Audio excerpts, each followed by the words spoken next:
మనం ఆడవాళ్ళు కానీ మగవాళ్ళు కానీ బొట్టు పెట్టుకున్నప్పుడు ఆయా అంగాల్లో కూడా, అంగరాగం అంటారే, ఆయా అంగాల్లో కూడా ఆ తిలక ధారణ కానీ, గంధం కానీ, భస్మం కానీ ధారణ చేసే ఒక పద్ధతి.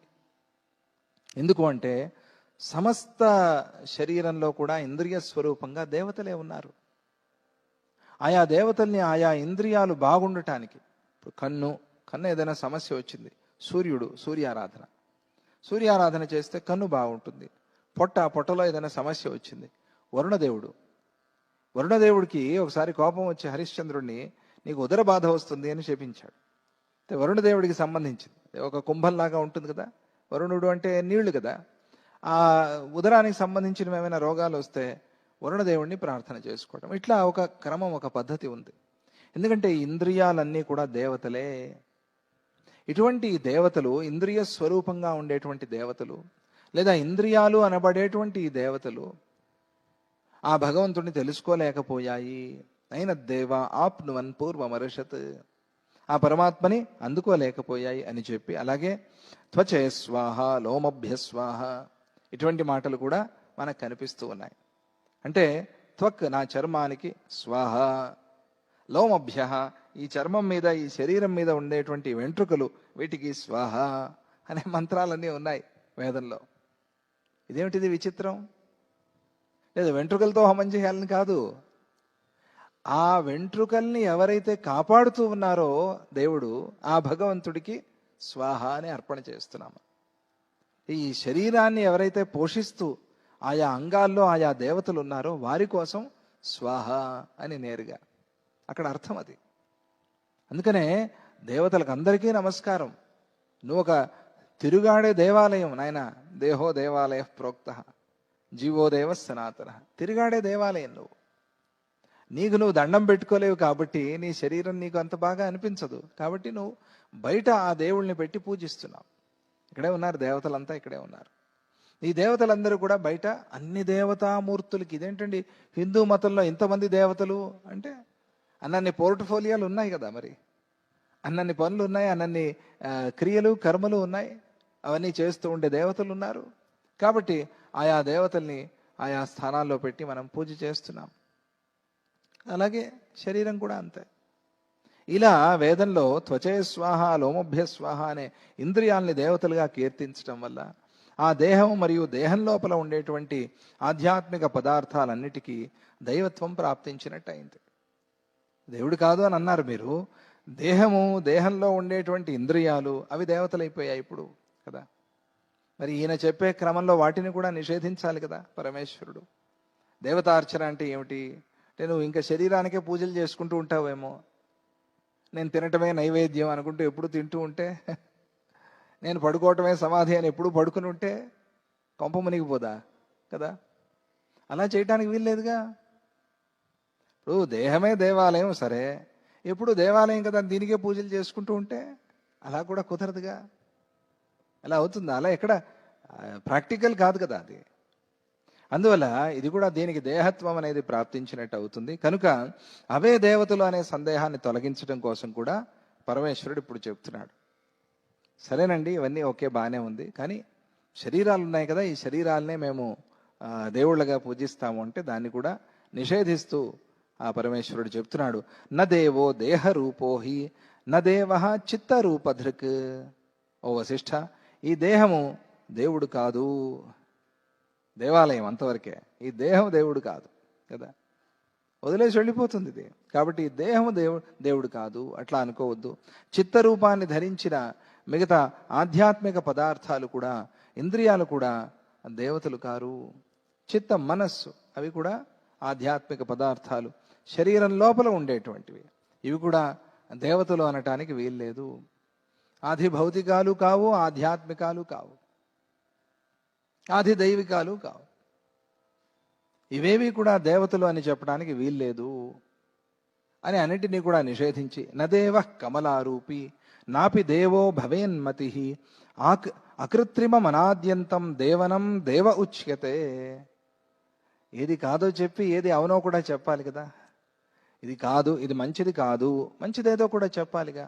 ఇది చేయరా నీకు మంచిది పిల్లలకి చెప్తాం, ఇది చేయొద్దురా నీకు చెడ్డది, ఇది చేయరా నీకు మంచిది, రెండూ ఉండాలి. అలాగే భగవంతుడు చెప్తున్నాడు నదేవ కమలారూపి. అదేవిధంగా దేహ శోభ, దేహం యొక్క ప్రభ, దేహం యొక్క కాంతి, ఆ ప్రభని ఆ కాంతిని మళ్ళా నువ్వు దేవుడు అనుకునేవు, అది కూడా కమలారూపి. కమల అనే పదంతో ఇక్కడ శోభ అనే అర్థాన్ని తీసుకున్నారు. దేహం యొక్క శోభ, దేహం యొక్క ప్రభ, అది కూడా దేవుడు అని చెప్పడానికి వీల్లేదు అనే మాటని స్పష్టంగా చెప్పి ఆది భౌతికాలు కూడా దేవుళ్ళు కాదు అని ఖండించేశారు, నిషేధించేశారు. నాపి దేవో భవేన్మతి. బుద్ధి, పోనీ బుద్ధి దేవుడా అని, బుద్ధి కూడా దేవుడు కాదు. నాపి దేవో భవేన్మతి, అది కూడా భగవంతుడు కాదు. చూసారా, దాన్ని కూడా చూస్తున్నావుగా నువ్వు. బుద్ధి ఈ రకంగా పనిచేస్తోంది అని చూస్తున్నావుగా, నీకు తెలుస్తోందిగా. అటువంటి దేవుడు ఎట్లా అవుతుంది? నువ్వు ఇంద్రియాలతో తెలుసుకునేది చూసేది దేవుడు ఎట్లా అవుతుంది? అవ్వదు కదా. కాబట్టి నాపి దేవో భవేన్మతి, ఆ బుద్ధిని కూడా దేవుడు అని పిలిచేందుకు వీల్లేదు. అయ్యో, అయితే ఇప్పుడు దేవుడు ఎట్లా స్వామి, ఎక్కడ ఉన్నాడా లేదా? మరి మళ్ళీ అక్కడికే వచ్చింది ప్రశ్న. అంటే అప్పుడు అకృత్రిమం అనాద్యంతం దేవనం దేవ ఉచ్యతే. దేవుడంటే ఏమిటి? అకృత్రిమం, కృత్రిమం కానిది. కృత్రిమం అంటే ఏమిటి? తయారు చేసింది అని అర్థం. వికారాలు ఉన్నది అని అర్థం కదా, వికారాలు లేనిది. అందుకనే మనం విగ్రహంలో ఏదైనా భిన్నమైపోతే కూడా భిన్నమైపోయిన విగ్రహానికే పూజ. మనకేం అది భిన్నమైంది, ఒకవేళ మళ్ళీ మార్చాలి, అది మార్చేంత వరకు భిన్నమైన దానికే పూజ కదా. శివలింగానికి అభిషేకం చేస్తూ ఉంటావు, అరిగిపోయింది, అరిగిపోయిన శివలింగానికే పూజ. ఎన్నో వంశాలు తరతరాలుగా ఆ సాలగ్రామ పూజ చేస్తూ వస్తున్నారనుకోండి, ఇంట్లో విగ్రహమో ఏదో పెట్టి, ఆ సాలగ్రామం పగిలిపోయింది, పగిలిపోయిన సాలగ్రామానికే పూజ, దానికి దోషం లేదు. చూసారా, అకృత్రిమం, అది ఒకళ్ళు తయారు చేసింది కాదు దేవతా స్వరూపం అనేది. అకృత్రిమం అనాద్యంతం. ఈ లోకంలో ఏ పదార్థము దేవుడు కాదు అని చెప్పారు. మరి దేవుడు అంటే ఎవరండి అని అడిగితే దానికి క్రియతో సాధించలేనిది, మనం చేసి చూపించలేనిది అకృత్రిమం. మనం చేసిందంతా కృత్రిమమే కదా, మనం తయారు చేశాము అంటే కృత్రిమం, అది అకృత్రిమం. అకృత్రిమం అనాద్యంతం, ఆది అంతాలు లేనిది. ఆది అంతాలు లేవంటే మధ్య కూడా లేదు అనే అర్థం. అంతే, ఆది మధ్య అంతరహితంగా ఉండేటువంటిది, అది దేవతా తత్వం. అనాద్యంతం దేవనం దేవ ఉచ్యతే. దేవనం అదే ప్రకాశ స్వరూపం, నిరతిశయంగా ఉండేటువంటిది, హెచ్చు తగ్గులు లేనటువంటిది, దానికన్నా గొప్పది లేదు ప్రపంచంలో. అటువంటిది నిరతిశయమైంది, ఆనంద స్వరూపమైంది. అటువంటిది ఆ చిత్ ప్రకాశమే అసలు సిసలైన దేవుడు. అది చెప్పాడు. దేవుడు అంటే ఇదంతా కాదు అని చెప్పినవాడు చివరికి ఏమన్నాడు? దేవనం దేవ ఉచ్యతే. ఇది నాయన, దేవనం, దేవ దేవనం. ఈ ప్రకాశమే, చిత్ప్రకాశమే అసలు సిసలైన దేవుడు. నువ్వు ఎన్ని దేవతార్చనలు చేస్తూ ఉన్నా, ఎంతమంది దేవతల్ని ఆరాధన చేస్తూ ఉన్నా కూడా అక్కడ ఉండేటువంటి ఆ ప్రకాశాన్ని, ఆ వెలుగుని చూసుకోవాలి. ఆ వెలుగుని చూడకుండా ఊరికే రూపమే అని మనస్సులో అనుకుంటే మాత్రం అది మంచి పద్ధతి కాదు. ఆ వెలుగుని ఎప్పుడైతే చూసావో, వెలుగు ఎక్కడ ఉంది? సర్వత్రా ఉంది. నీలో, నాలో, ఆ లోకంలో, ఈ లోకంలో, లోకాలు దాటి లోకాల లోపల అన్ని చోట్ల ఉంది. అటువంటి ఆ చిత్ ప్రకాశమే అసలు సిసలైన దేవుడు. దేవనం దేవ ఉచ్యతే. ఆయనే ప్రశ్న వేసి, దేవుడంటే ఎవరో తెలుసయ్యా నీకు అని అడిగి, అందరూ సామాన్యంగా అనుకునేటువంటి ఈ పట్టి అంతా కూడా చెప్పి, ఇదంతా కాదు నాయన, దేవనం దేవ ఉచ్యతే. అది అడిగిన ప్రశ్నకి సమాధానం చెప్పే విధానం ఎట్లా ఉంది చూడండి.